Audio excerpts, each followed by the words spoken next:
Episode 1. We've never done this before. Is this the first solo hobby night school that we've ever done? It is. We've never done one like this. Usually we have a guest, but I feel like we always do the guest because we're like, oh, we don't know anything about anything. And now we know some stuff. So it's okay to have us once in a while, I think.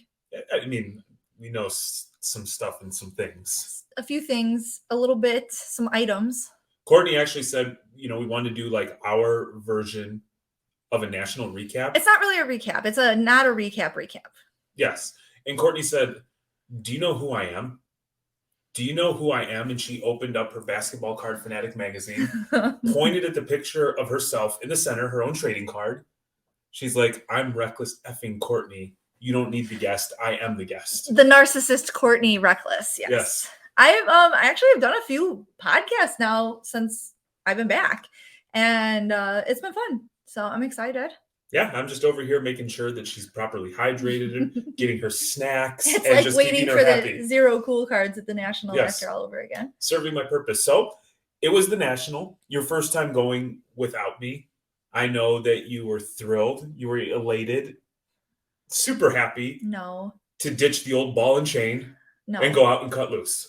It felt weird.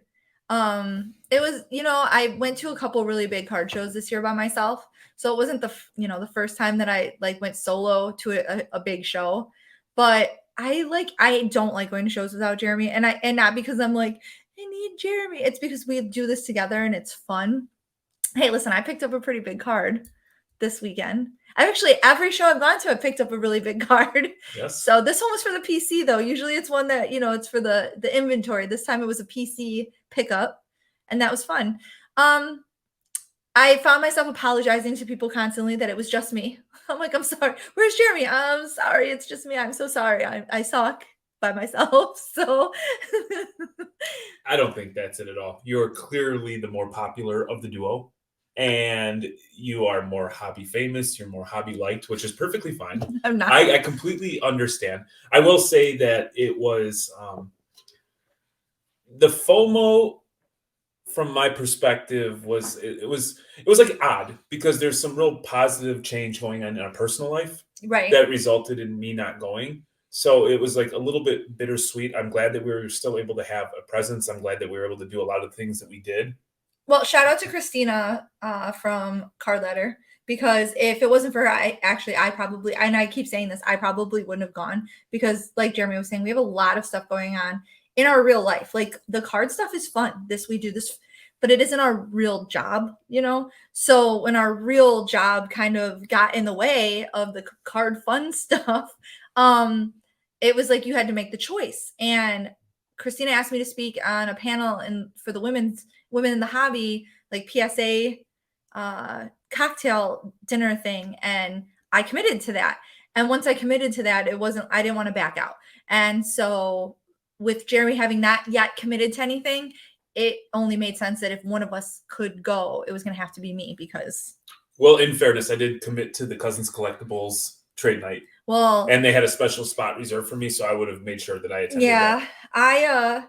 I know that Too Thick got invited, and had their VIP spot. I ran into those guys later, and they're like, "Oh yeah, you too, Court." So I didn't feel as bad that I didn't go. Well, that kind of feels like a pity. It was. It did. It felt like a pity invite to me. So we were walking there, Manny was like, "Oh no, we have to hobnob with the big people." And then at the very end of the night, he's like, "Oh, we better make it over to the Wolfpack thing." So I was like, "Oh yeah." I'm like, and I didn't know, because I didn't get the personal invite that Manny did. I was just following Manny, and he was like, we were walking there, and he's like, "Oh, it ends in like a half hour. Let's just go back to the other party." And I was like, "Oh, are you sure?" And then later we saw that it went all the way till midnight. So Manny told me one thing, but it was something totally different. So let's start at the beginning. How did we determine that you were going to attend the show and I was going to stay home? Well, a week before the National, our personal business signed a huge contract, and it commenced 3 days before the National was to start. And at that point, we'd already purchased our hotel. So, and you know how hotels are, it's like, you're not going to get in, and how expensive they were. So it was like, okay, well, we have the hotel. we were going to take the big kids with us. So they were super disappointed because, again, the whole family kind of had to pitch in with this. So it ended up just being me because obviously, again, the PSA speaking thing. And So Courtney's so much more modest than I am. Ultimately, it came down to is we, our core philosophy when it comes to buying and selling is like we never go to the national with any expectation. Inevitably, we've acquired some big cards, but it's just something that's organically happened. Something that it fall in happened your at the right lap, time. Yeah. or you just so happen to walk through the Borgata and hit a few $1,000s, and all of a sudden a Patrick Williams gold pops up that you would have Sure. like a needle in a haystack. That just happens all the time. So it was. No. It really was. And so the thought was we'd done all of our buying prior to, because typically people try to get liquid going in. And so, this is kind of funny. I was just talking to Oz about this. He is in sales and he does a lot of transacting throughout the week. So when he comes to hobby time, he doesn't want to negotiate. He doesn't want to haggle. In real life, prior to us going into business for ourselves, networking, your network is your net worth. And so sometimes I can be great at it. Oftentimes I just don't want to do it. Yeah. Jeremy, you wouldn't know this from like watching him on social media, what we present forward, but Jeremy often gets like, he can sometimes close down in like big crowds. He just doesn't always like it. And where I don't have that.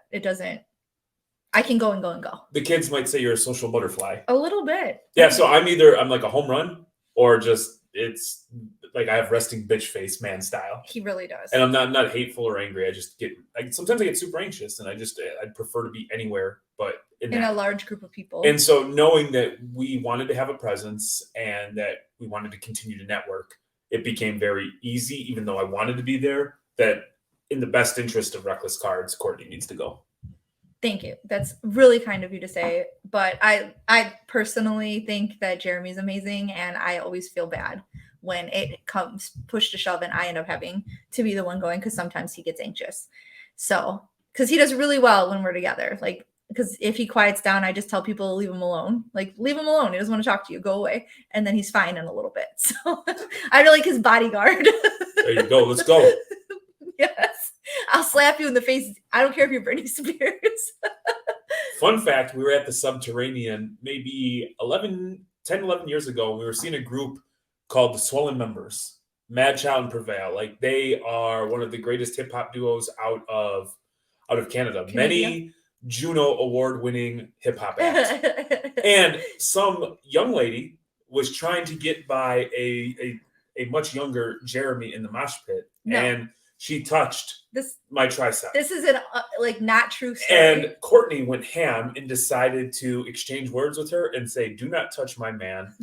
Blah blah blah blah blah. And I said, "Oh wow, Courtney's about that life." So that's not at all what happened. She draped herself over you. And I told her to stop touching you, and she didn't. And then I said, he doesn't like to be touched, and she kept touching you. So then I had to make it apparent that she had to stop.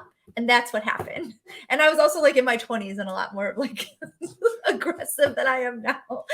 Territorial, I think, would be the word. Yeah. Yes. All right. So cool thing is, shout out to Kayla Collects, is because now that we have this hotel that we paid for, and Courtney's got it, and it just so happened that she was looking for rooming. And so you're able to, Yeah, we bunked up together. We had a hobby house. There you go. You were at the Hilton. Yeah. And so appreciate that, because you guys were able to, put more money in your pocket by splitting the cost. Yeah. Now, 1P Ryan might say, you guys we're too poor. We shouldn't have gone. Sorry, Kayla. We're too poor to go to National. Sorry, babes. All right. So you get there. It's the first night. Talk me through, what's the vibe? What are people like? I was super upset the first night. I'm not going to lie. So I drove out. Again, we had that huge contract. So I had a bunch of work that I had to get done first thing in the morning before I could leave. And I was like, I'm missing the whole first day at the show. And so I got there around. No, this is Tuesday night, right? No. Oh, Wednesday. It was Wednesday. Originally, I was going to go Tuesday, but everyone's flights got canceled. I was going to go meet up with my friends, and we were going to go to catch a ball game, but their flights got canceled, and I didn't want to drive out to Chicago to go to a game by myself. Which ball game were you going to go to? The White Sox game. And who did they play? some shitty team. I can't remember. And who won that game? Who won that game? The shitty team might have won the game. There you go. Fly the W. So I didn't end up going because I didn't want to go to the game by myself. That didn't sound fun to me. So I stayed home, and it worked out because I had a ton of work that I had to get done anyways, which I was stressing out about regardless. So I drove out Wednesday, like late morning. It's like a 5.5 hour drive. So by the time I got there, it was like 6:45 in Chicago.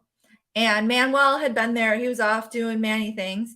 And so I'm calling him. I'm like, where are you? He's like, I had to pull over 4 times because of the rain. I never pulled over once. I drove through the same storms. But I got there. I got to the hotel. I got checked in. My room was like 10,000 degrees. I'm like, okay. So I cranked the air conditioning down, went downstairs, and it's like 7:15. I'm like, I need a beer. So I go to the bar, I have a beer, and I have people texting me like, where are you? And I'm trying to decide, is it worth it to try and get to the show for like 10 minutes of going to the show, or should I just go upstairs, get dressed, and get ready to go to the after party stuff? And ultimately I decided to go to the after party stuff. What was the first after party you attended? So the eBay like preview night cocktail mixer that David Moreno organized, which shout out to him, man. Dude knows how to throw a party. That there was like, you walked in, there's like a photo booth, which the drunker people got, the more exciting the pictures got. And some people were taking their clothes off. I'm not going to say who. You may see the pictures on social media. It looked like Lamine was running around shirtless. He was the whole night. Now, I will say Lamine looked like he had been putting in a lot of work, because the week or two leading up to it, you would see a picture of like a kettlebell, a sweaty mat, and then like him with some AirPods getting ready to swim. Here's all the shredded thing. up. If I was a dude and I had a physique like that, I'd walk around without a shirt on too. Yeah, I'd take off my pants. Well, he said he would never do that, so it was funny. No, it was a really good time. Everybody was like in really high spirits. You know, it's the first night. They were giving out candy bars. I have them. Hold on. I'm going to show you. They were giving out candy bars that legitimately... These candy bars are wild. They are. They look like... So here's the box that it comes in, right? 2012 Prism. And then you open it up. I still haven't eaten them all because they're really rich. Jordan sticker, rookie. So when you open it, you're gonna open one that's got like the kids took a bite out of it. I don't think anyone ate the Zion yet. So it smells like mint chocolate too. I can't express how good these smell. But if you see the chocolate, it mirrors the card. Yeah, it's like a carb. Someone bit that one. So I'm gonna eat Jordan. Jordan has been eaten. Yeah, Jordan's been eaten. Somebody ate his legs. I was in like a group chat and someone's like, hey guys, I just ate Mickey Mantle's face. I'm like, that's a weird thing to say. So that was really cool. This was a favors. It was open bar. People, oh, you know who else? Carletter. They put that on too. Christina, again, she's awesome too. They do so much. She works so hard. It was awesome. It was a really good time. Everybody was like, the feeling was everyone was so hyped for the coming week. I got a strong sense because some of the group chats that I am in that are very active that night, no activity. Oh no, everybody was too busy having a good time. And so I was at home and I tried to avoid social media. And luckily for me, the last maybe month or so, I've like thoroughly been disgusted with Instagram. I don't find it appealing. I just find it like not a cool experience. Kind of negative. And so it made it a little bit easier. Now I will say I woke up at like 2-3 o'clock in the morning to go to the restroom, and I'm like, I'm gonna go check it out. And then I just saw people's eyes. So like, if you could just see this portion of what's going on with them, you knew these people were having a damn good time. They did. Everybody had a great time. Now, real quick before I forget, and I'm gonna ask your opinion right now, is you gave flowers to one David Moreno. Yes. I've heard speculations that it was the special lady with Mrs. Moreno who was really the person. Oh my gosh, yeah, she is. I met her for the first time too. Wonderful. Like gorgeous, smart, charming, clearly, you know, an amazing person. So No, I was talking about Moreno's girl, not me. Yes. Like, again, everything was super well done. The party was fun. We're from Chicago, so I had actually been to that place several times. And it was the busiest I personally have ever seen it. Like there wasn't a lot of room to move around. There were tons of people there. So you have all these people here. I got a strong sense that there's a lot of people that are just, hey, I know I'm only going to see you maybe once a year. I'm happy to see you. Let's have some drinks. Let's have some fun. What was the buzz like at this show? What were they excited about? What were they anticipating? Were some people there just to, get messed up? Or were people like, I have to go to bed because I'm going to be up tomorrow morning? And there were a lot of people that had things that they had to do. Like there were people who were like Sarah, Mrs. Squirts Cards got there. She came in, she was there for like 30 minutes and she's like, I have to break. I have to do this. I have meetings in the morning and I can't stay. And then there were people who were like, I have meetings in the morning, and they were like, their shirts were missing and they were doing crazy things. So it really just depends on the person, honestly. But there were a lot of people that had a lot of things to do. People who had to set up their booths, people who had, to be on the main stage, people who were just there to have a good time. It was a very, very, very eclectic mix of everybody. So you had committed to doing the Dangerous Games pod at the Women of the Hobby booth, right? And also recording an episode at the Ludex VIP Lounge. Also true, yes. You were going to participate in the Too Thick pod. I did, yes. And then you were going to do Hobby Night School live from the Ludex VIP Lounge with ComC. Yes. You had the speaking engagement with PSA. Yes. Card ladder, yes. Yes, card ladder, PSA. Then you additionally were going to break on Drip. I did that too, yes. And do a little I did 2 breaks with Drip, yeah. And then do a little content with CGC. Yes, I did. All right. So was that for you like an overwhelming feeling, or was that easy peasy? What's your mindset? My biggest complaint about that was that everything was kind of everywhere. So when you schedule things, you're like, okay, I have to be here at this time, and then I'll have like this much time to get to the next thing. But the way that it was set up, it took like 15 minutes to walk across minimum. And that's if there weren't people stopping, if people didn't stop you, if you just like beeline from one side to the other. So that was a little hard occasionally to do. And I know everybody's been saying it was so hot. Like it was beyond hot. It was like the hottest week that we've had in a while. Plus you add the storms in. So it was humid, and it was, it made it like I was sweaty, and I'm not a sweaty person, and I was like sweating. And so I'm like knowing that I have to go live, and I'm like trying to like pat my face down so I don't look like a greased pig or something. So I was trying to avoid social so I wouldn't get caught up in the FOMO. The minute that I heard that it was hot and like the AC was broken or whatever the hell they were dealing with, it made it so much easier. Like, oh man, I'm so glad I'm not there, because I would just be complaining that I'm hot and sweaty, going to take a shower every hour. And you couldn't, because they had tons of road construction. Our hotel was like 1.4 miles from the actual convention center. There's like a Hilton like right next to the convention center, and then ours is like a mile down the road. It should have been a like 1.5 minute drive, and every day it was 20 minutes. Okay, so let me ask you this. I couldn't walk. The thought process was being off campus a little bit. That way you get a little like peace of mind. You have some clarity if you want to conduct business. You have potentially somewhere to go. Last year at Atlantic City, we stayed right across the street. Yeah, I definitely would do that again. It's too much. So like for next time you're in Chicago, so like the Embassy Suites or like Lowe's or the Hyatt would be the way to go. I definitely would not stay anywhere where I couldn't walk to the show ever again after this one. It was for me personally, it was, I liked our idea behind it, but ultimately it was too hot. If I tried to walk from the hotel to the thing, I would have been even sweatier than I already was. Parking was expensive and hard to come by. And so I parked illegally the whole time in a parking lot that I wasn't supposed to park in because nobody stopped me. But if you parked at the convention center, like the first night, Manuel parked there, and it took him an hour and a half to get out because everybody was leaving at the same time. Okay. So Tuesday night, you have a blast. Wednesday night, I'm sorry. You have a blast. You go back to were you just wilding out until like the party ended, or were you mindful of Thursday that, hey, I'm going to like. I definitely wild out. Actually, that's not true. That's not true. I was done. Like when the party was over at midnight, I was like, okay, I'm done. I walk outside, and then there's groups of people who are like planning on what they're going to go do next. And I'm not usually one that's like big on peer pressure, but I totally got peer pressure to go out and stay out longer. And I did do that. So you went to the after party? The after party. Yes.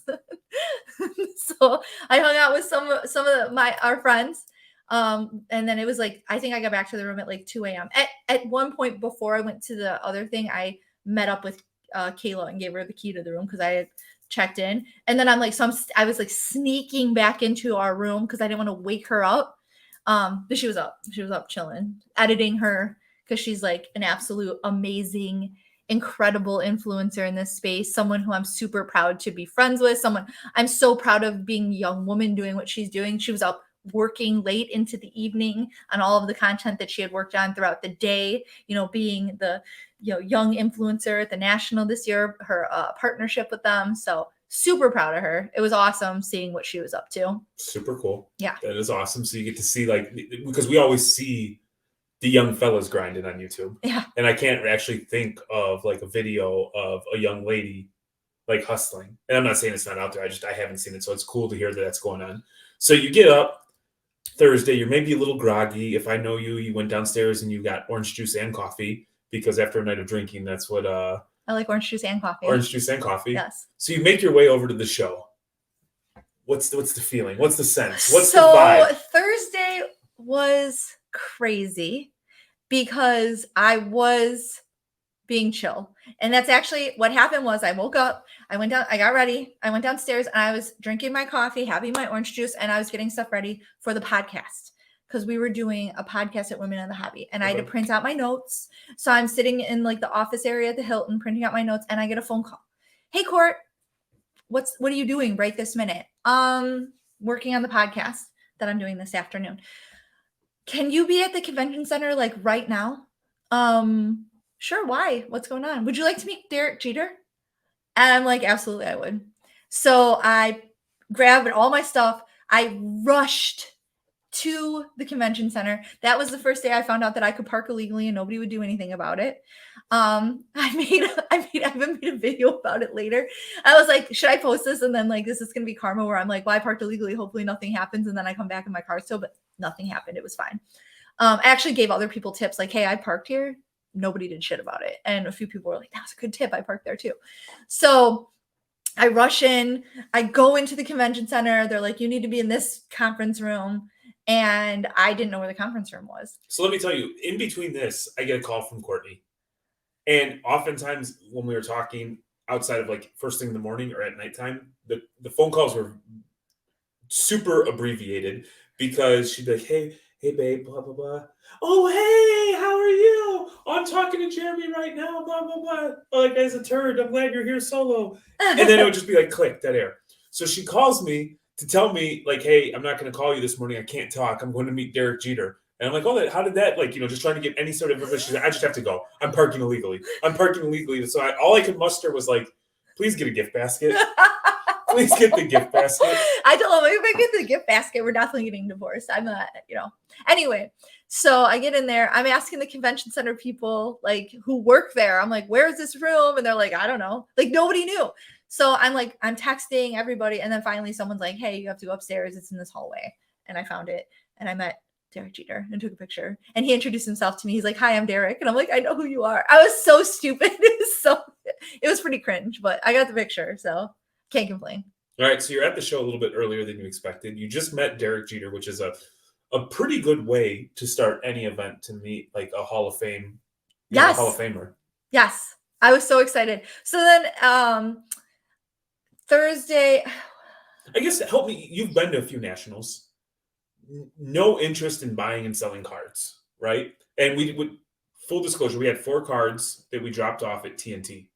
And they were kind enough to put them in their showcase. And you know what? We gave them some parameters. We trust them. If they sell, if you trade for them, whatever you want to do, you have the guidelines that we gave you.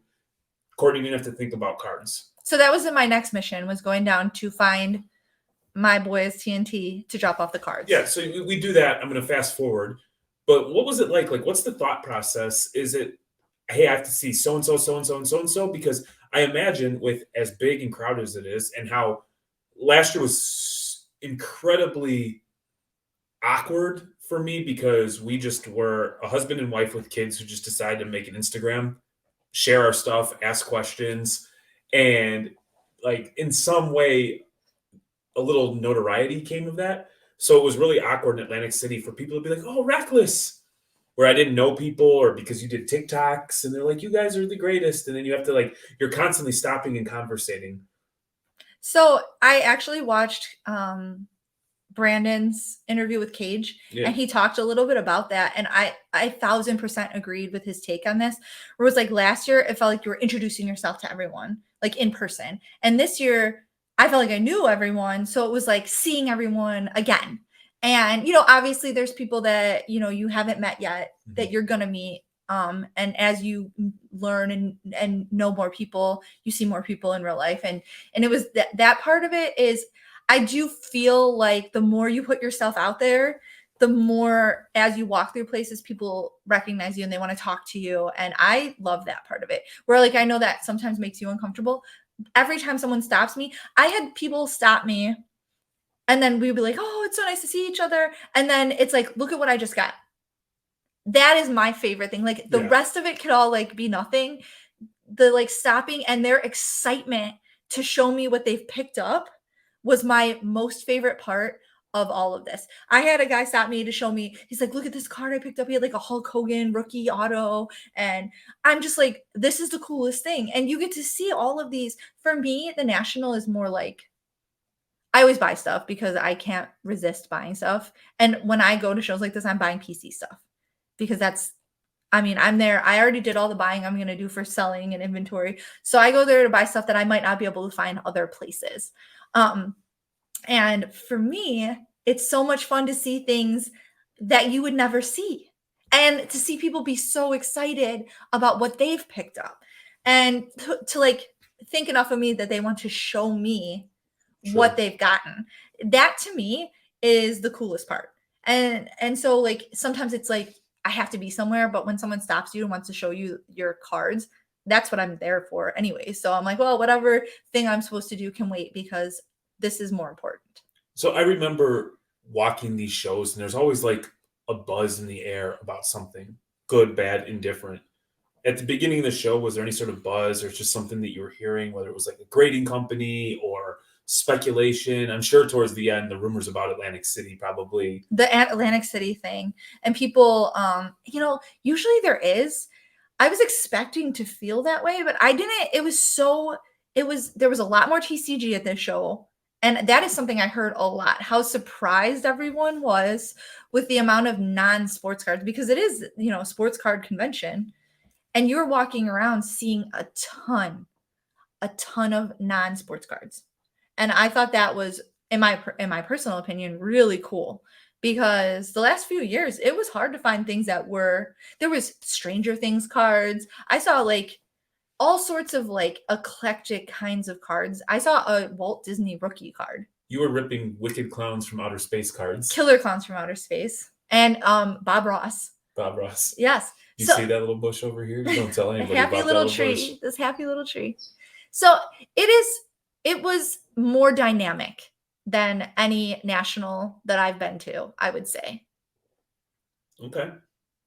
So the first thing you do is Women of the Hobby. No, the first thing I did was I went over and saw my guys at TNT. I know, but we said earlier we're going to fast forward. And then I went over to Women of the Hobby and checked out their booth because we were supposed to be recording a podcast there. So I get there and we did record the podcast, but we ended up not being able to use it because I'm recording it with Mrs. Squirts. I'm recording it with Sarah Layton. And these are two of the most incredible women in this space, and everybody wants to talk to them. Arguably top 25 Sarahs in the hobby, right? Arguably top 25 Sarahs. I would say top 5% of Sarahs in the hobby. But and so people are coming by the booth and they're talking, and like there's people in the booth like ripping, and it was loud and pandemonium, and we gutted through it and we did it, but it was not like usable footage. So I know it was fun to do, and it was sort of a good practice round because I have a funny story about Dangerous Games when we get to Friday. So we do this, and then my guy from Hitting Touchdowns comes up in the middle of the podcast and hands me a P. Will autograph. And I'm like, oh, like I wanted to be like, thank you, but I'm like trying to record. It was crazy, but also very cool.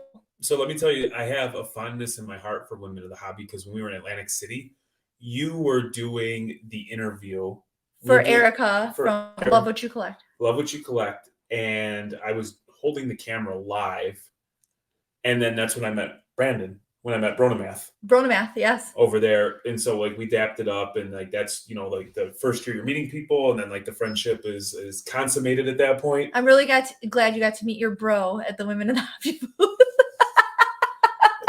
Who runs the world? That's right, your favorite. girls? That's your favorite part of the Women in the Hobby. No, booth. that was just a memory from last year. I'm teasing you. No, I'm giving you shit. No, yes, and I remember that because he stood there and watched the Yeah. interview, and he was like, "That was a really good interview." And like, look at there you are. You're meeting hitting touchdowns. Everybody's meeting them. How was the booth? The Women in the Hobby booth was nuts.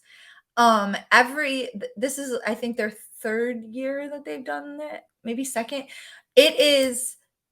There was a line. People were coming up asking questions. Anne Marie is basically a celebrity. So everybody comes up with their cards to show her and ask her questions.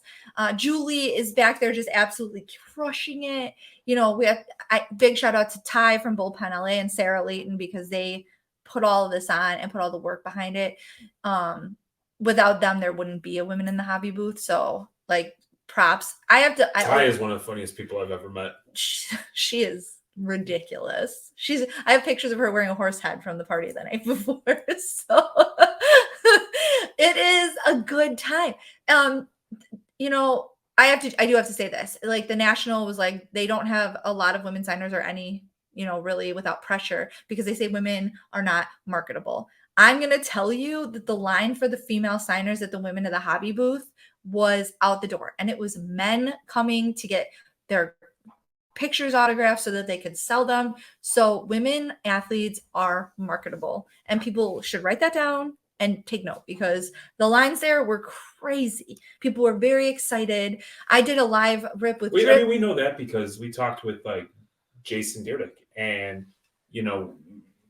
us and him have made really good money flipping WNBA Prism. Yeah. Anne Marie will talk about how she'll go around and find like women, like female athletes in like dollar boxes. And they're like $25, $50, $100 cards because nobody pays attention. And that's the thing is like, if you're not paying attention, that's on you. Don't say that they're not marketable, in my personal opinion. And also like, it's the right opinion. So you should listen. But beyond that booth was, they do a lot.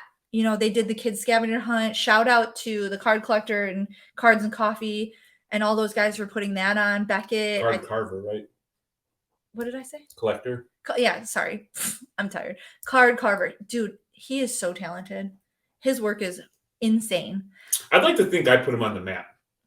When I bought you that Salvador Dali card. I'd like to think that. I think he put himself on the map.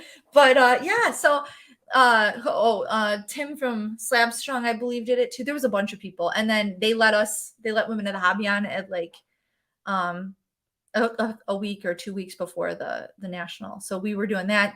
Those kids, that was such a big place. Like those kids that were like doing it, like I think about Shipshawana. I think about Shipshawana when we do the scavenger hunt there.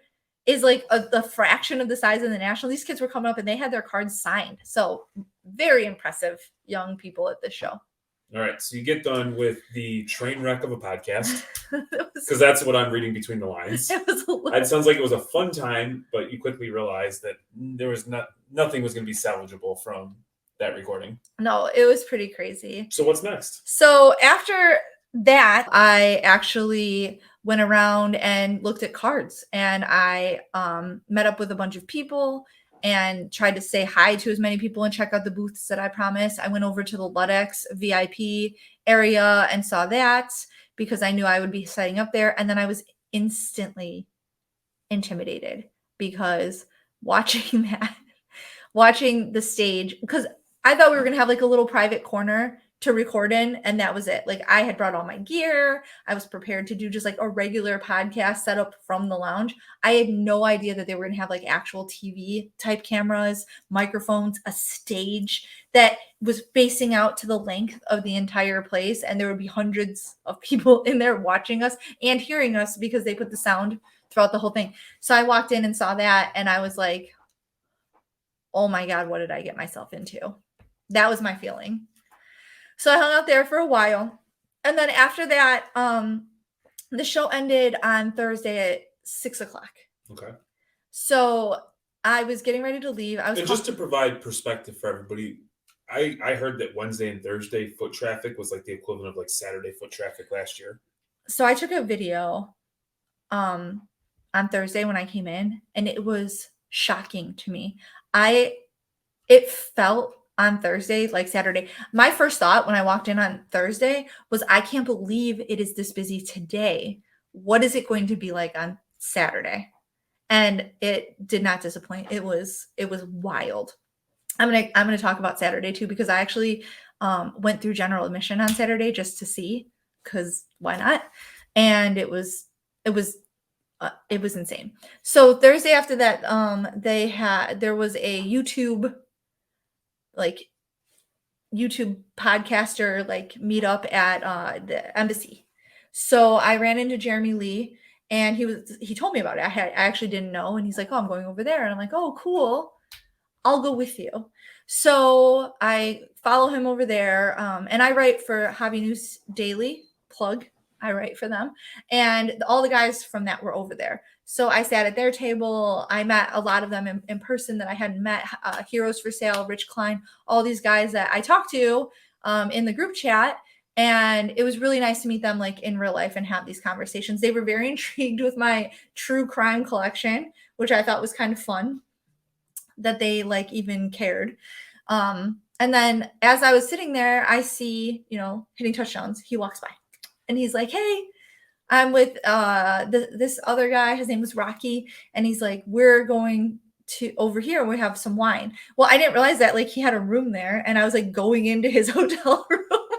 And at first I'm like, For somebody who listens and watches a lot of true crime. I'm ew. I'm just gonna go into. They had children and a girl with them, so I'm I felt a little safer. Plus, Hitting Touchdowns is a nice guy like him, and he brought me a bunch of random men told me to come into a room. There's a line. What could go wrong? I know. When you say it like that, it sounds so bad. But in fairness, I know he's a lawyer. One and two, he left the door open. So, and he had children, and there was another girl. So there was a group of us, and his room wasn't a hotel room. It had the conference table in the front, and then the room was in the back. So we sat around. He had brought all these fancy wines, and then all of a sudden I look up, and there is this incredibly tall, handsome, well-built, short, wearing man standing to my left, none other than Don Raby. Oh, Breaking Wax makes an appearance. He did. He shows up, and I'm like, "What are you? I didn't know you were going to be here." So we're all doing wine tasting, and I'm having a really good time. We're talking about the cards, showing off what everybody picked up. I had picked up, that is, you glossed over TNT. I had picked up 3 of our Pokemon cards that day. Yeah, our first ever PSA submission for Pokemon. Yeah. So I had, first edition Gengar, a Dark Charizard Holo, and then another Shadowless Charizard. So they were very impressed with this. And I was wearing my chain with my Gengar, and we were talking about it, and it was fun. Yeah. So before I knew it, I looked out, and I was late for dinner because I was supposed to meet up with Manuel and Mrs. Squirts and the gang. Let me ask you something though, bud, before you dip off to dinner. Yeah. Don, he's a talker, huh? He just never stops talking. He literally never. He's just so quiet and stoic. It's so funny because either he talks a lot, but very meaningful, or he just stands there and looks at you, and you feel like you need to talk. I'm obligated to say something. He would be really good at interrogating people. So I always tell Don it's great because the longest episode ever of Breaking Wax was you and I. The second longest one was myself and Manuel. The absolute longest Hobby Night School started with him, and then a potentially slightly inebriated Bro-in-a-Math jumped on for a 4-hour banger where I'd never drank so many White Claws in my life. Yeah, it was. I didn't know. You can get buzzed off those things? Yeah, I mean, they're only 5% alcohol, so much stronger than anything I drink. So anyway, you go to dinner with Squirts. Yeah, we went to dinner. And so I put in the directions before I said when I was sitting at the table, and it said it was a 3-minute walk. So I was like, cool, it's directly behind us.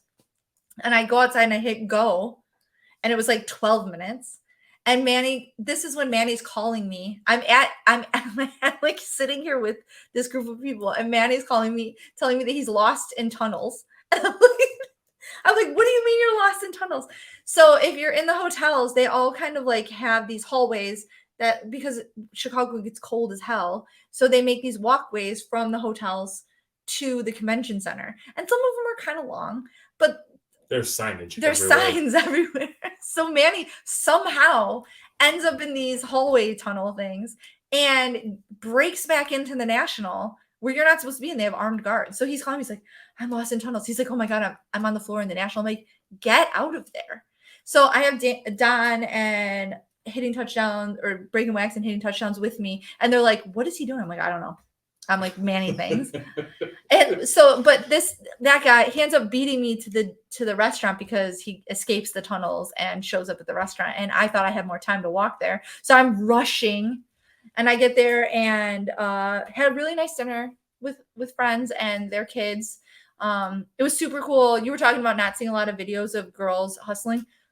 Sarah's daughter Riley was breaking at the Layton's booth. She was breaking on the Ludic stage. She was helping Sarah break at PWCC. That kid is like, she was doing it all. Let me tell you something. Riley's a little gangster. She is. She is a baddie. And adorable. Yes. So freaking cute. But I think we should also give E his flowers.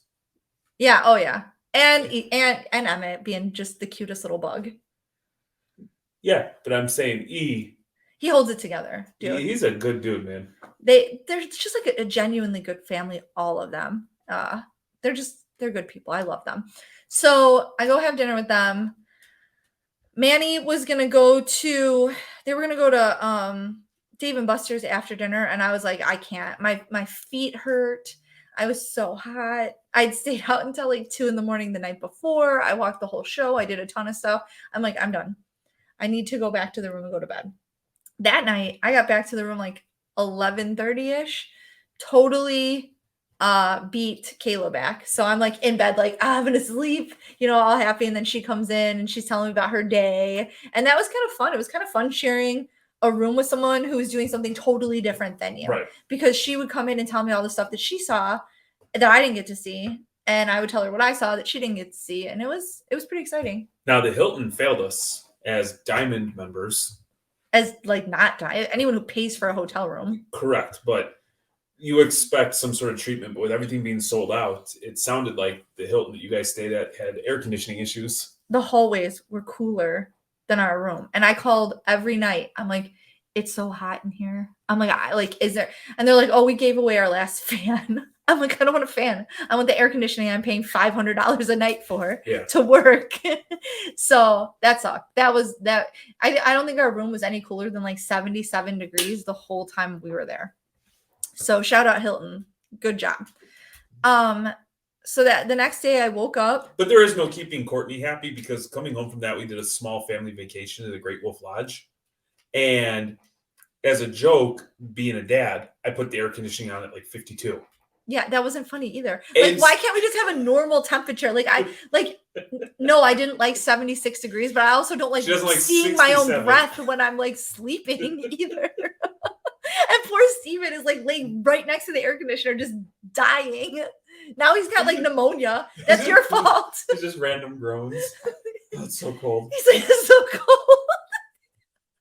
Get some socks and a sweater, bud. Jesus. All right. So Friday morning, you wake up. What are we doing Friday? Friday was a very big day. I had 2 podcasts that I was recording at Ludics. Three no. Definitely not Friday. Yeah, Friday was the day I did. You know what? I totally forgot. Thursday, Sarah and that was the day that we recorded our Dangerous Games podcast. Yep. So backwards to Thursday. This is why it actually worked out that the Women of the Hobby podcast didn't work, because Sarah and I were going to record 2 separate podcasts. We were going to do Tanya Harding, and then we were going to do Lawrence Taylor. Well, we got to the VIP room Thursday afternoon and realized that it was live, broadcast live everywhere. And you could see us and you could hear us, and there were children. and there was no way we could do Lawrence Taylor in a group comprised with this many children because his crimes were sort of heinous, not great. So we redid Tanya Harding on the stage, which worked out. Just out of curiosity, what's a great crime?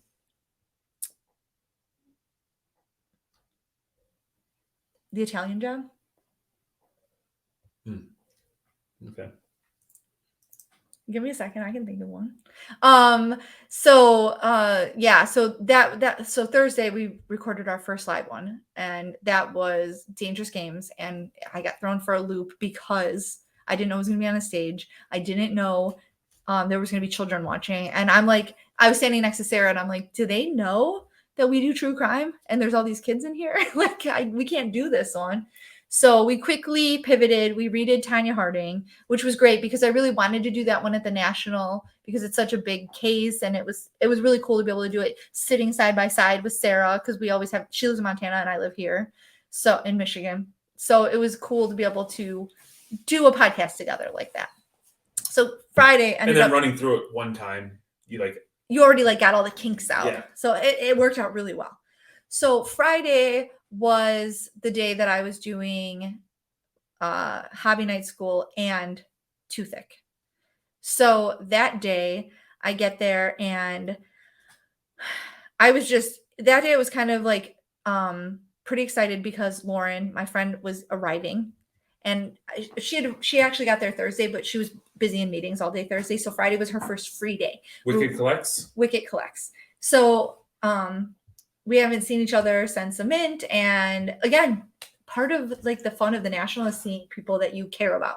I have got to see a lot of people that I care about. And Lauren is a terrible influence too, because I wasn't going to buy a bunch of stuff. And she constantly convinces me to go look at stuff. I end up buying a bunch of Disney cards. That's when I bought the Killer Clowns from Outer Space. I found the Cardsmiths, which that company's awesome. I'm super excited about them. I'm definitely going to be following them and picking up some more stuff because they have crazy licensed pop culture cards, which I was so disappointed about what happened with Zero Cool. I really want someone to pick up that like weird licensed like pop culture kind of like out there stuff. And so to see that being something, they had like Street Fighter cards and it was really cool. Little Ryu. Yes, I'm telling you, it was awesome. You would have liked it. It was cool. So we bought those, we ripped them, we bought a bunch of Disney stuff. I tried to convince her to buy a $200 Funko Pop. She did not do that. And then we ended up going to the Ludex booth. So time out. At this point, I'm giving Manny a hard time because Courtney's non-existent. When she does call me, she hangs up because somebody's saying, "Oh, Courtney, you're reckless." And so I'm giving Manny a hard time because Manny's thing is like, I don't buy cards, and when I do, I take L's. I like to go and I network and I do content. And so I looked at the Too Thick story, and for this is Wednesday, Thursday, and now we're getting into Friday afternoon. There hasn't even been a story. So it was I had a 6-hour window off. Got off. Took the kids out swimming. We were in the pool. And so I just jumped on, did a quick little video like, hey, Manny sucks. He's not doing content. We're getting ready to do Too Thick Pod. What these people did not inform me was that, hey, by the way, all this stuff is live. You're going to be on a big stage. Everybody's looking at you. So that was not at all just providing some perspective of what I'm about to be introduced to. Okay. So also that morning I had gotten there early because I got a phone call or a message with like the little eye emojis that Brian Urlacher was going to be there and that I could meet him if I wanted to. So I showed up early and I also met Brian Urlacher, hung out with Lauren, bought a bunch of cards, and then was trying to prep Jeremy for the craziness that was going to be the lives because we were going to stream Jeremy's giant floating head on a huge TV. Brian Urlacher, Derek Jeter, Jeremy, MFK. Mary Jeremy. Double kill shot. That's the only. No, you got to go Jeter. Yeah, I gotta get the gift basket. Yeah, and then I guess kill Urlacher. Although I'm gonna tell you, if like purely like attractiveness, like it's Urlacher over Jeter. So, but you're gonna. I like tall bald men. There's something like about that. Back to our regularly scheduled you programming. You asked that. So anyway, so I met Brian Urlacher. They were supposed. So shout out to Ludex for false advertising because they're like, oh, at 4:00 or 3:30 or something, they're gonna paint Brian Urlacher in the lounge. So I'm thinking, You thirst trap. they're gonna like paint him, like he's gonna have his shirt off, and they're gonna paint him. And I was sadly mistaken. They were just gonna paint a portrait of him, which is still super cool. Andy Friedman, he did one of Tim from Slabstrong, and then he was going to do Brian Urlacher, but I think Brian had to leave early, so it didn't happen. But in my head, I'm thinking I'm definitely going to be at the Ludex Lounge early because they're going to physically be painting Brian Urlacher. He's going to be wearing like one of those little undies. They're going to paint like, there was like a show they did like body painting, and Never saw it. It was a good show. And so I'm thinking that this is what's going to happen, but I was wrong, and that's not what happened. So womp womp. So I'm messaging Andy Jones from ComC, and I'm like, hey, just so you know, I didn't realize this, but we're gonna be on a stage and it's live. And he's like, you didn't tell me that. And then I feel awful. I'm so sorry. And he's like, I'm just kidding. I don't care. So I'm like, okay. So we get up there, and we're trying to figure out how we're gonna get Jeremy. Shout out to Habsy Media. If you're not following them, definitely do, because those guys are incredible. So we're in there. And I'm chatting it up with all the people that are in the VIP lounge, set up, doing their thing. Platinum Protectors is in there giving away stuff to people. And Zion is in there giving away stuff to people. And the food was really good. So it was awesome. And it's our turn. So we get up there. We do a Google Meet with Jeremy. They have his head up on the screen. We're trying to figure out how we're going to get the sound. So they put a microphone up to the laptop, and it works. You can hear him. It turned out really good. We do the podcast. No. Time out. This is terrifying because I have no idea that I'm on the screen. Next thing you know, I look out and the laptop at this point was facing out into the crowd, and everybody's just staring at me. And there is a lot of people. I had grabbed I have a picture. I'm going to add it to the thing. I grabbed myself an adult beverage, and then I'm like, well, Courtney said there's kids here. Can't do that, so I'm just sitting here. And at this point, my microphone didn't work, so they were talking to me. I couldn't talk back, so I sat very stoically. Make sure my mouth was closed because I don't want to be caught like mouth open. It's a hot look. Like this. Then they turned the camera, the laptop around. So he's facing us and we're facing So him. I see half of Andy's face, half of Courtney's face. And now I'm like, I can't read the room. So I don't know if I'm saying is being received well. I don't know if it's being received poorly. I didn't know what was going on. I couldn't tell if people could hear me. So it was a unique experience. I was trying to have just a conversation with Jeremy, me, and Andy and make it, it was what it was. Yeah. And it was well received. Andy actually told me that 8 people saw that and then stopped at his booth and was like, oh, we saw you. So that was very cool. I was pleased that it had some reach and people liked what they were seeing. It was cool. It was fun. And we'll be dropping that one. I think Friday we get all of the content that we recorded. So that was cool too, because it was true to brand. What Hobby Night School started was we just recently started dabbling in ComC. So to be able to talk about how we're using it, some of our experiences, give them an opportunity to showcase some of the changes they've had, their partnership with PSA, which is really cool. And so I was really pleased that 1, I got to participate, but 2, that we stayed true and it just didn't have to be, something different. It was just truly what Hobby Night School has always been. It was really the best damn hobby content out there. Yeah.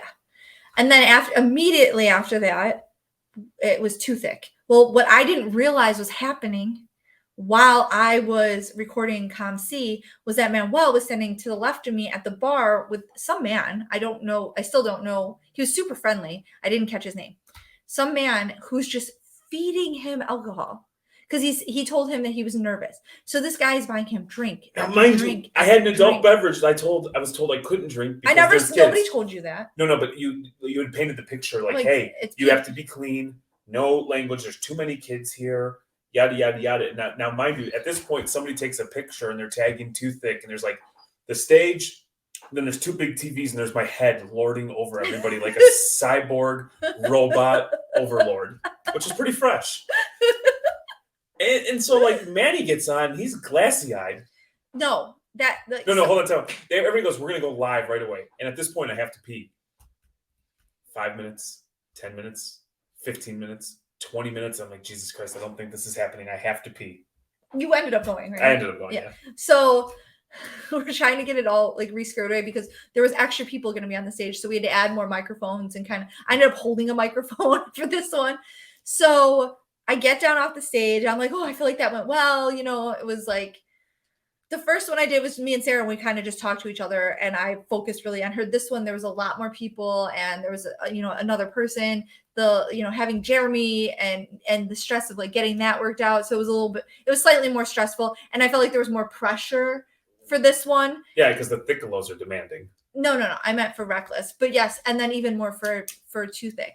So I get down off the stage and I walk up and Manny is standing there and he's like, I'm like, dude, are you drunk? And he's like, I'm fine. Oh, he clearly was not fine. He was drunk. I'm like, oh my God. I'm like, we have to go live right now. I'm like, you need to change your shirt. You got to put your Thickelo shirt on. I'm like, what are you doing? And he's just like, so we get up on the stage. Poor Brock, he from Ludex, that kid, man, he worked his butt off. Like, shout out to him specifically for how hard he worked.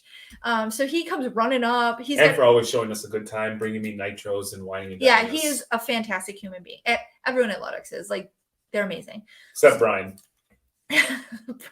Brian was so sad you weren't there. Like, he was so sad. So we get on the stage. We have it all worked out. Brock's like eating food for like Too Thick. And then him and Manny are sitting up there drinking cocktails. I also had a beer.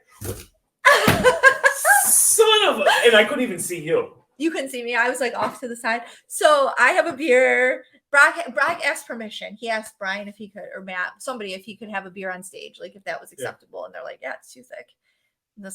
This is lowbrow. This is too, yeah. Those animals will eat it. Nobody cares. Yeah. So we get up there, we start talking. Brock's eating. We're just like kind of bullshitting, talking about the show, talking about how awesome the Ludex app is and kind of what they're up to. Talking about how what we've been doing at the show. And the next thing I know, like, Manny gets up and he's like, I gotta pee, and he just gets up in the middle of the live and he goes to pee. And then he's talking crap about another guy. And that guy, so you can't see because you're facing us. Manny's talking crap about one of the Ludex guys, Saul, who's just like awesome also.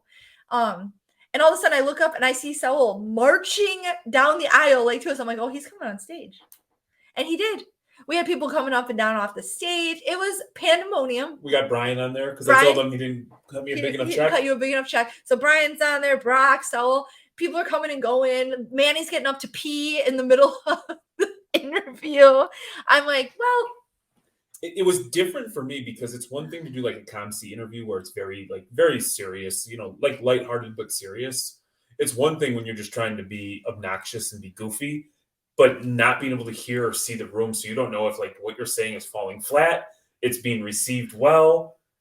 I feel like that had to be very hard for you. People really enjoyed it. We had people come up afterwards. We got off of there and we're like walking around. And I had multiple people come up and tell us that like the last, like the two podcasts that we did, the Hobby Night School and the Too Thick, were like the two very best ones that they had seen. No, like hate to other people, but like it felt good to have people say that. Like that was so entertaining. We had a really good time. I learned a lot. So you do the serious one. People learned some stuff. It was fun. It wasn't boring. And then the next one was just absolute chaos, which is of course what Too Thick is controlled chaos. Only this wasn't even controlled this time. So then Friday after that, we were supposed to, there were several things. Friday, it was like nothing was really planned for Thursday. And then Friday, everything was planned. So Friday was the women in the hobby trade night at the baseball or the softball stadium, and Kayla's throwing the first pitch. And I wanted to go, but I had to we were supposed to go to the Wolfpack trade night. So simultaneously as this going on, that was like my night off. I, at that point, am feeling a little bit of FOMO from a card perspective, just because I love buying and selling cards. So I am absolutely going wild, trying to make trades, trying to buy cards, trying to sell cards. And we just dropped the YouTube video where we showed some of the pickups that, even though they weren't at the National, they were National inspired pickups. Yeah. So I know that this is happening because my phone is blowing up on like Veriswap and eBay and Discord. Twitter, I like because we or X, like all of those accounts we share. So I'm looking and I'm just seeing like all of this activity. I'm like, oh, Jeremy's, because he did the lives. Now he's like he's feeling part of it, and now he's getting FOMO from not being there. And I could tell because of that. So I'm feeling a little bad for him, but I also have a lot of things to do that night. And so I always want to go back to the hotel and change and stuff, but this whole weekend I did not have time for that because the hotel was like 20 minutes there and back, and I never had time. So I get done with that and I'm like, okay, what's next? And it's, we're supposed to be going to the trade night at the Wolfpack. And so I'm literally getting ready to walk over there. Lauren and I bought tickets to go because there were 2 games for the Tops thing. There was a 6:30 game and then there was a 9:00 game. And I'm like, okay, well, if we hit up all these trade nights that we're supposed to go to, then we can go to the Tops one after that because it starts at 9 and this one ends at 9 or whatever. So it's perfect. We can do everything. So I'm walking out the door and Manny comes up to me. He's like, hey, we're going to Beckett instead.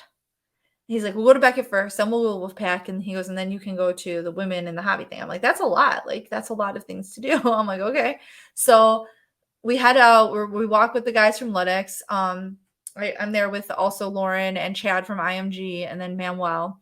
And we get to the Beckett thing and on like a bunch of other people, Bronamith, Bagels and Wax, Don from Breaking Wax is there, John, basketball card guy. It was, let me tell you, the Beckett event might be like my favorite thing that I did while I was there. It was fun. Everyone was ripping wax. They had hockey. They had Star Trek. When you walked in, they gave you a box with like a Beckett slab in it with Pokemon and other TCG. Yeah, you just got a 4th Pokemon. Yes, I did. So the food was so good. It was open bar. It was like the first place I was at all weekend where the air conditioning worked like very well. I was like, I'm never leaving. It wasn't overly crowded. Cade showed up. So I got, Spinatron showed up and I got to get him to sign my magazine. From the National. Yeah. So it was, Denny showed up from Denny's Cards. It was just, there was a lot of people that were there and it was fun. And so we got to talking and time went faster than I think any of us realized. So at 9:00, we're like, oh my God, we got to get over to Wolfpack. So we're walking and Manny's like, oh, it ends at 9. And I don't know why originally we thought it ended later because it did end later and Manny was wrong. So we went back to the Beckett thing. And then Manny left Beckett to go to Dave & Buster's finally because they didn't end up going the night before. And leave it to Manny to go to the National to leave to go to Dave & Buster's. Yeah. That is a very Manny thing to do. So Manny. So when it got over, Lauren and we went over to, there was an eBay dinner. So we stopped by there at the end of the night and saw everybody. And then I walked back to the hotel in a thunderstorm. And that was Friday night, which was wild. It was a wild and crazy night. I walked in and I'm soaking wet. And Kayla's like, did you walk in the storm? I'm like, I did actually. I did do that. Gangster. It was. It was a bad storm for a minute. And then Saturday was actually probably the calmest day, the most crowded day, but the calmest day for me. You just had to do some breaking, right? Yes. So Saturday I got to the show very early because I was supposed to break at noon on Drip and I wanted to be set up and ready and kind of like, I didn't know what like the plan really was for it. So I get to the show and I'm standing there and I see like, the general admission is insane. Now I could go in through the VIP area like I had been every day, but I'm like, you know what? I'm here. I want to check this out. Like, why not see what that's like, because I hadn't done it and it was the busiest day. Difference between you and I would have taken one look and been like, no, thank you. Well, I wanted to see, and there were a lot of people with their VIP passes going through there Sure. with their friends and stuff. So I'm like, I'm just gonna go. I want to stop you right there before we get into Saturday. At this point, based on what you saw, who had the buzz, if there was a buzz? Who had the best booth? Like, talk about some of that stuff. Okay, so the best booth was, it's hard. CGC's booth was pretty cool. They had like an arcade, and that place was busy the whole time. Like they had the punching thing. Whatnot didn't have a booth. They had like areas, lots of areas. Yeah. It was like there were like little Whatnot footprints everywhere. They had the main stage. They had like individual breaker tables. Some of the things that people were unhappy about were the Breakers Pavilion. They were not allowing people to sell singles at all. If you're in the Breakers Pavilion, you are only allowed to break. You cannot sell any cards, which I don't like. I get it. Like, we bought our Jordan from the Breakers Pavilion. We last did. Year. So it's weird to me. That was a weird rule. They were also very strict with sharing tables. You were not allowed to do that. You weren't allowed to like sublet your tables. I mean, people did it, but there was no branding. No, if you got caught doing it, they kicked people out. They were checking IDs to see whose names were on like the booths and stuff. So it was pretty intense with the rules this year. That was something I have never seen before. I have not, I know that there's always been rules that you weren't supposed to do that as far as sharing tables. I've never seen them enforce it so strictly. What was there any buzz regarding grading? Because it's usually grading. Remember last year was like people were in an uproar over the Beckett slab. Then we went to Mint and there was like the new grading scale. And I think that because like all of that kind of had happened, it didn't seem like any, like the lines at PSA were long like usual. The lines at Beckett were long like usual. The SGC was grading on site for the first time ever too, that was a big deal. People were very excited about that. All the grading companies were really taking submissions. But it wasn't in like the previous years. I didn't have that same sense of like people, the urgency that you get of like, I have to get to PSA first thing in the morning. I have to do this. It was like the people who dropped off their cards had dropped them off, and the people who, it just didn't. And I could be wrong. And this year we weren't dropping anything off, and I wasn't picking anything up for anybody like we had in the past. And I personally didn't grade anything at the show. So it didn't feel that same way. Now, the Topps booth and the Fanatics area, there were lines for hours for all the free packs that they were giving out, and the redemptions and all the stuff that the lines, like anytime you walked past there, you could barely walk through there. And Saturday, it was like, you might as well avoid that area unless you have a reason to be in there, because it was so crowded. What was the thought, or what were you hearing about like Fanatics Live? Because they had just launched prior to the National. Was that a big deal? It was. People were kind of like speculating about what it was going to do to Whatnot, because like really, if that's the juggernaut, right? Like eBay has its live, but it's still, I think, in its infancy, and Whatnot is it's the one that you're concerned about, right? So it was a lot of like, how is this going to affect it? Is it going to be a problem for Whatnot with, Fanatics Live? But Whatnot was I would argue, like an even bigger presence at this show than Fanatics was. Like their branding was everywhere. It was like when you walked in, it was Whatnot. So I don't know. Like at this point, it's a little early to like have an opinion about I'm just always interested because we see it firsthand, where you'll go on Instagram, you'll read Twitter, you'll check out threads, and the vibe is one thing, and then we're in the streets, these hobby streets, and it's a completely different thing. People were excited about it for sure. Everywhere was doing live breaks. So PWCC had live breaks. Right. At the National, they had booths where it was like plexiglass booths, where like, so it was nice and soundproof for the people in there, but you could watch them break. Right. So then you go over to Drip, you break. Drip had a tiny little booth set in the way back corner, right next to Ludex. So that was nice, because like right before I went on, I was like getting nervous, and Ludex was like, they're handing me water bottles. It was chill. Yeah. They were like, that was one thing that Drip was like, our booth is, kind of tucked away and everything, but there was a lot of other like streaming services that didn't even have a booth, or you didn't see them there at all. So it was nice to see Drip. Their booth was really nice. They were doing a lot of cool stuff. They had like golf and stuff people were coming over to do. So Saturday, that was my day that I was breaking. So I'm walking around with Lauren, and I walk past Pat's Pulls, because this is very important. And it doesn't seem important in the moment, but I'm walking past Pat's Pulls, and he's got cases of the Card Fund boxes. And I'm like, oh, I need to get these, right? So I bought a box because I'm like, I'm going to rip mine, and then I'm not going to have any more, and I want some to rip. So I bought one from them. And I also bought 2 slabs, and then they gave me a free pack.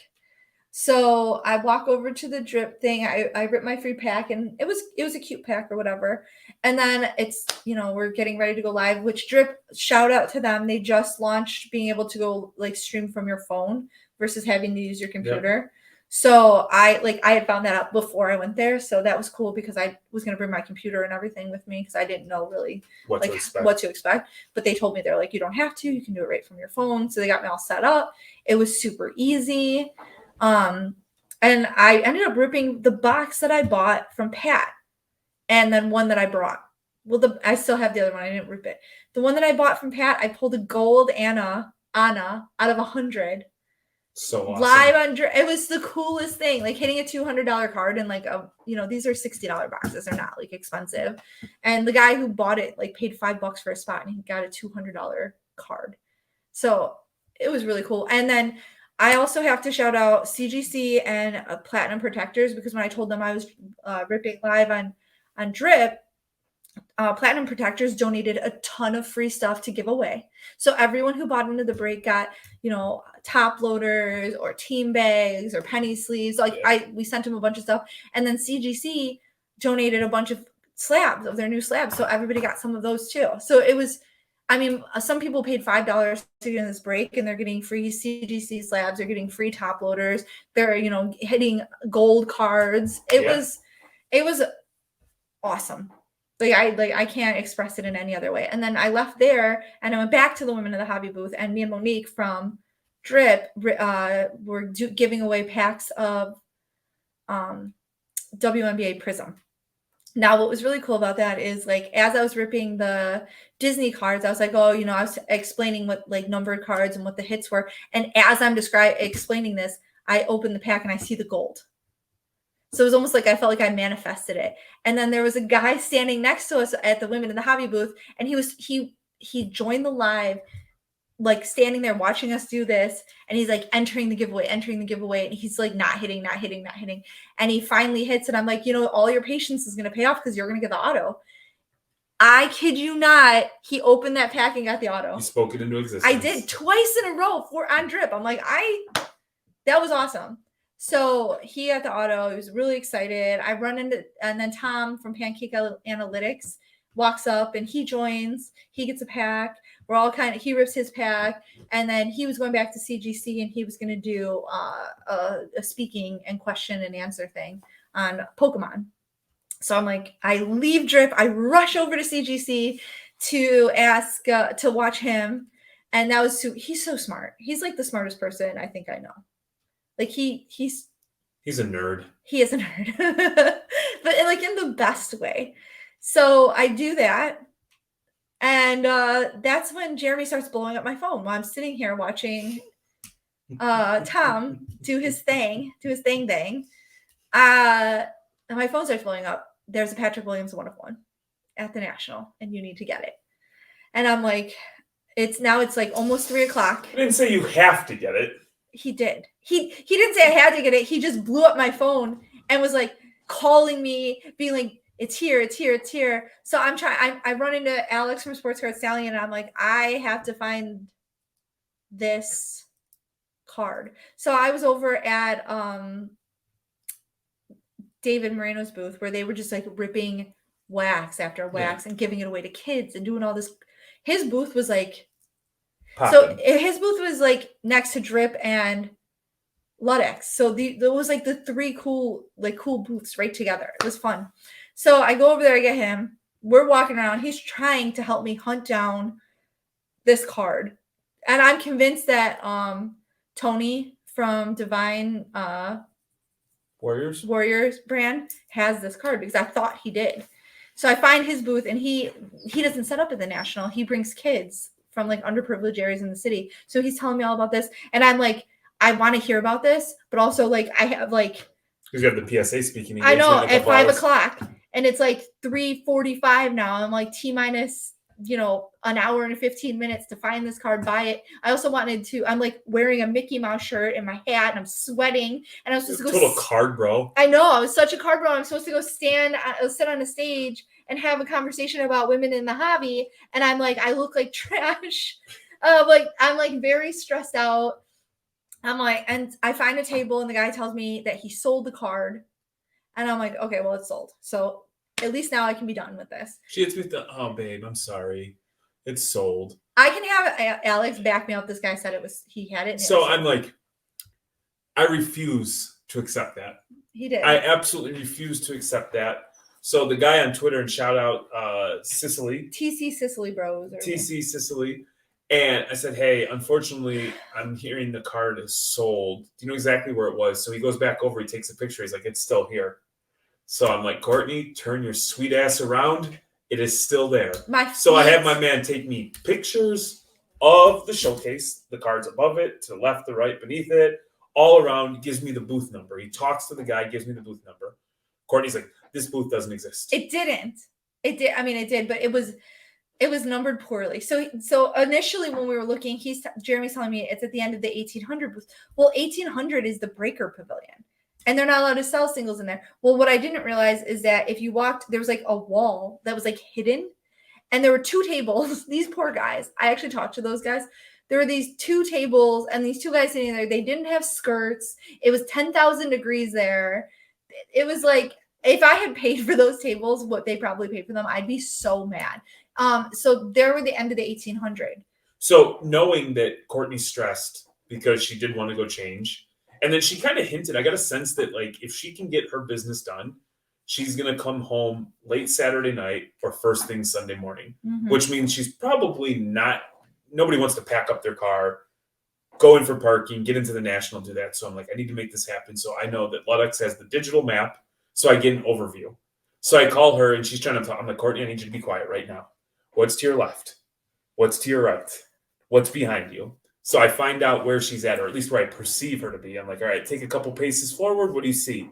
And then the moment she recognized there was a garage door, I'm like, oh, I got her. I'm like, left, right here, right here. All right, look forward, look right there. She's like, I got it. Click. So, and I explained this on the pickup video. So there was the 1800 aisle that was short. There was only two tables. And then the 1700 tables, which was like 3, and this guy's number was 1700. So there's 3 tables. I asked all 3 of the tables in the 1700 row what their number was, and none of them were this number. It was like 47, 46, and 43, which again doesn't fucking make sense. And so I'm like, this table, like there's no 1757 or whatever he was saying. There's no 50. It ends in 40s. And what happened was it was actually at the end of the 1600 row. And so when I started, I'm like, what row number are you? And this guy's like 1600, this guy's 1700, this guy's 1800. So I go all the way down the 1700 row and there's nothing. So I'm like, this table doesn't exist. Well, I didn't realize that they like zigzagged and they put 1700 at the end of 1600, which again makes no sense. So I come up to the table and I'm looking at his things, and the background of the picture, like the background of the case was, and it was like different, like because most of them are black or a solid color. This one was like stitched and like crisscrossed. Yeah. So the second I saw the case, I'm like, this is the case. Like I knew it. And I'm looking, I see the Patrick Williams card. I go up, I ask the guy about it. I'm like, hey, I want this card. And he pulls it out and I'm like, listen, I'm like, I bought every single Patrick Williams 101 that like pretty much exists. And what's the best you can do on this one? And he's like, blah, blah, blah. So we kind of like go back and forth and he's like, you have to talk to the other guy. Cause he like, yeah. So I'm like, okay, send him over. So he comes over and he's like having it on. I'm like, listen, like, I know how much this card's worth. Like, I want it. So, and I know you know that I want it. So what can we do? What are we doing here? So he, like, we negotiated. I got it for like a good price. I was pleased with it. And I paid him.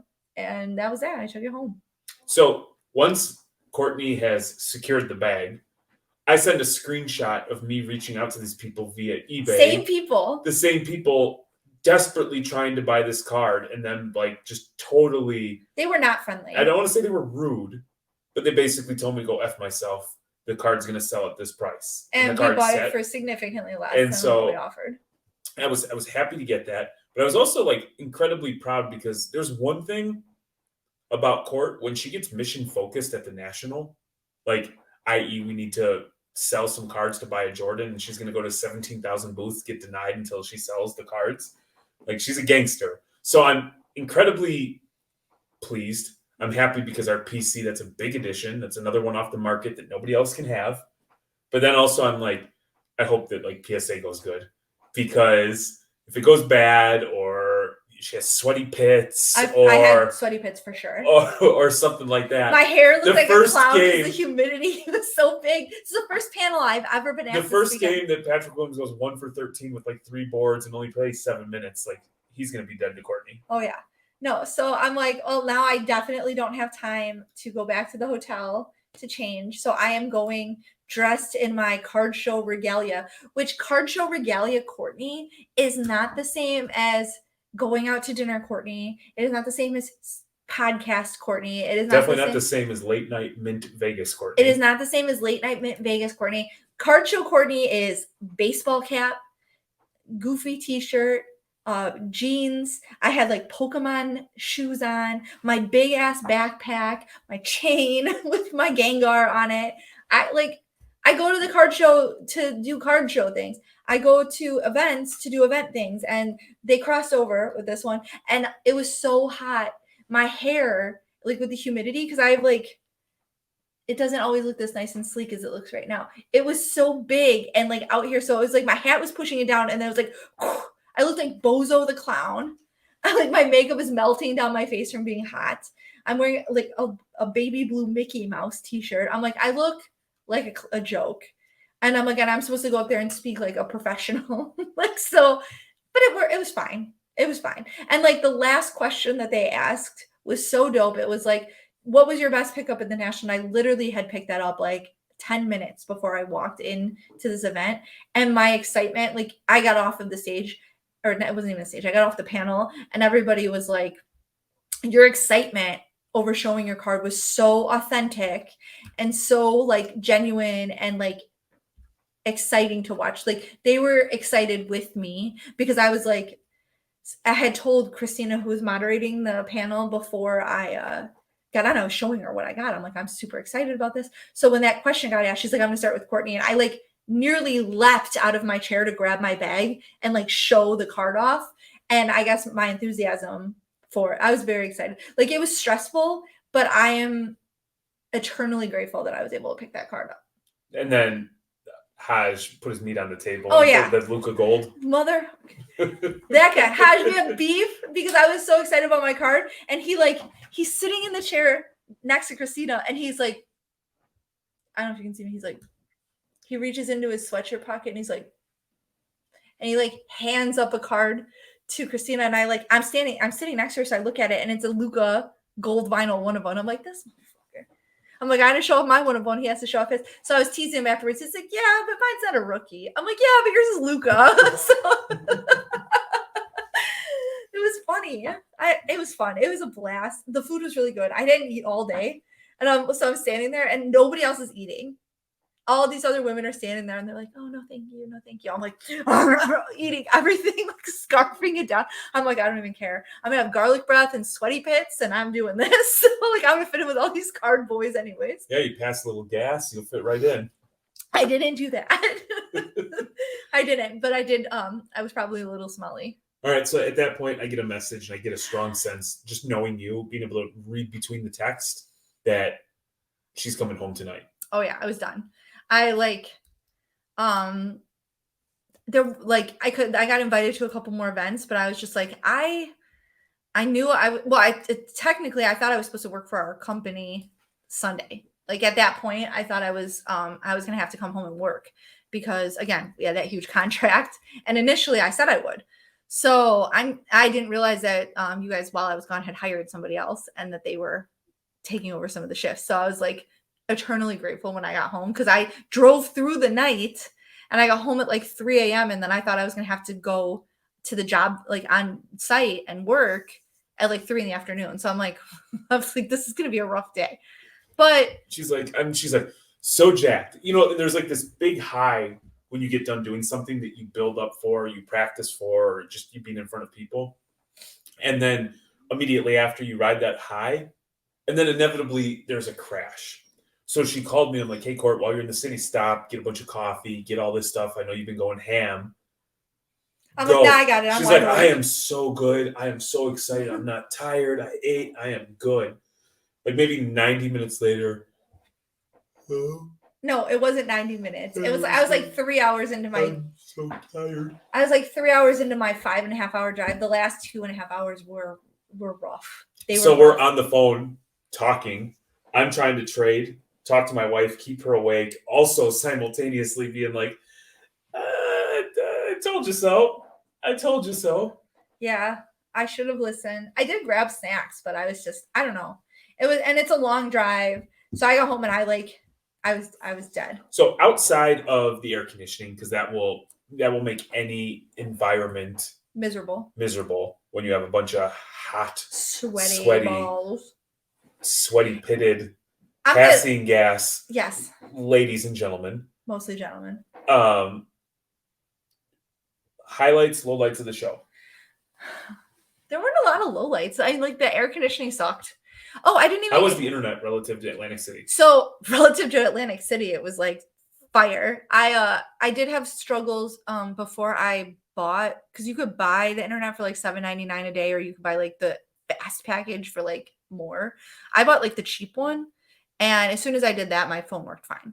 Yeah, you weren't comping a lot. You weren't comping cards, so you just no. I was buying what I wanted, and I knew like the Patrick Williams. I know the market on Patrick Williams. I don't need to comp it, and the Disney cards. I know that as well. So I wasn't overly concerned, I guess. What I can say is that it sucked when I was trying to like talk to you or post like content. That sucked because it wouldn't load. I couldn't go live. Yeah. But like again, I was at a card show. I wanted to look at cards and hang out with people. So I tried really hard to be good at like better, at least better than Manny was with the content. It didn't take much to succeed at that. So we were having a good time. And I there wasn't really a low. Like it was, the low was the excruciating heat, and not just the air conditioning, like outside, it was so freaking hot. And also like people who vape inside buildings. Like that's worse than the BO and the body and the farts, is people who like fucking blow vape smoke in your face when you're walking around a crowded area. Like that shit sucks, dude. Stop doing that. Like stop it. Yeah, well, if you're gonna have a little bit of popcorn lung, might as well share it with the rest of us. I hate the word popcorn lung. So I wonder if it's almost similar to like Shipshawana, but on a much bigger scale. Shipshawana is a local show to us. It's a quarterly show. It's like one of the larger shows in the Midwest. You should definitely hit it up. Yeah. My beef with that show, and it's not even really a beef, is you come together, the trade night is awesome. It goes till like 9:30, 10 o'clock, and then the show starts at like 7, 8 o'clock in the morning, goes till 3, 4, and then it's done. You see these people, you get together, you want to hang out and stay up, but you also have stuff going on the next day. So I would imagine like the National, when you are trying to make commitments with like, corporate hobby, you're trying to see friends and family, you're trying to hit up trade nights, that is a good problem to have. I think like the dumbest thing that I think that I did personally was my family was like, oh, you're going to be in Chicago for 4 days. We can get lunch or we can get dinner, or I'll come. No, that fucking never happens. Like I wanted to, but I'm so like, I'm busy from the second I wake up until the second I go to bed. The entire time I'm there. There's no rest. There's no breaks. It is nonstop, go, go, go, go, go. And so that sucks, especially when it's in Chicago and I'm so close to like all my family and I want to see them and I just don't have time. Well, I think it was a very thorough recap of your experience. I would be remiss if I didn't tell you how proud I am of you and how awesome that you did. And it's great. Like sometimes I'm just proud because I do know that sometimes ladies don't get oftentimes ladies don't get the respect they deserve. and I know that you can carry your own. So sometimes I'm glad that you're out there solo dolo because you're more than capable of standing on your own 2 feet. You're quite frankly a little bit better than I, and so it's cool that once again you get to see it, whether it's Burbank, Dallas, Culture Collision, now the National, crushing these shows, and maybe one day you'll let me out of the house. I want to be out of the kitchen. I want to go to a show. Shout out to you for like holding it down and like the sacrifice that you made. Not only for like the sacrifice is only worth it if I go to the National next year. Because I'm skipping one National to go to all of them. If I don't get to go next year, I'm skipping two because I'm skipping Atlantic City. I'm like that was the thing that came out was like everyone was really like, what the fuck? Why are they doing it at Atlantic City again? Because that kind of like leaked out during the National, and I like still have they confirmed that that's no. So that might not even be real. So I appreciate everybody listening in. A little bit longer, but I think we wanted to provide maybe we'll break it into two. You think so? Yeah, part 1 and part 2. I think you'd leave it as a 90-minute banger. If somebody's going for a drive or a flight, they want to listen to and maybe they'll get bored and they'll just turn it off. Maybe. I still get to listen if you turn it on, so I don't care. You just got to listen for 60 seconds. I believe that's the rule. I said it very matter-of-factly like I knew. Jerry's making shit up. Make sure you like and subscribe. Follow us on everything. Reckless Cards on like literally everything. We're even on Threads, which is apparently dead already, but we're on there. Twitter. X. It's not even Twitter. It's X. Let's go, Elon. All right. Oh, God, don't even. All right, bye. Bye. Like, subscribe, all that good stuff. Woo. Audi, without a doubty. Gonna make Courtney shouty.